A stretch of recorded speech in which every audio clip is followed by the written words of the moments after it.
The leaders are all gone. Nobody knows who to talk to.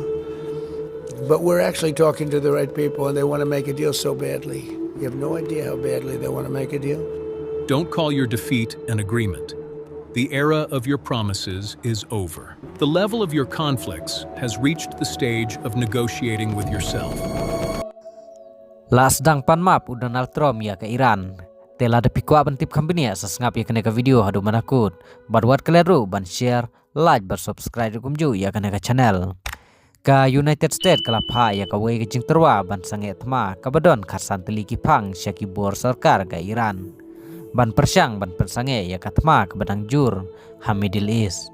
Ka lenti ban ya selok ka sarkar utrom kane ka plan ka wana ka sarkar Presiden Donald Trump ban lapha ya ka syakari Iran lang ba kinong yalam kari Pakistan. Warla ka US ka lapha ya kane ka jing terwa syaki bor sipai ka Iran.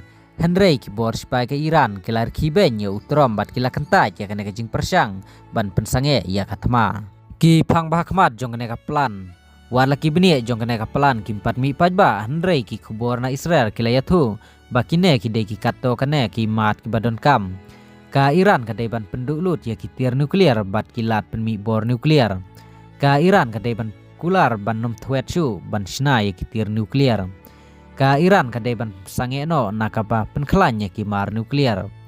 Presiden Donald Trump mula keno hakmat kinong pathai kubor ha White House baka Iran kala menjur banom snashu ya kitir nuklear. Trump mula ong bakine ki artileri kidang ya jaga lenti ban ya selok man ka kenta. Kene ka jing terwa kawan ha kapor baka tma kanang jur bat ka dorong peniang kanang kiu.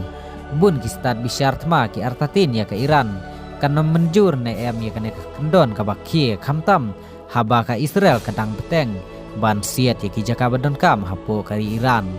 Kublai shibun ya pi barok ke page ya kana ke video ngin sia kendupat next video.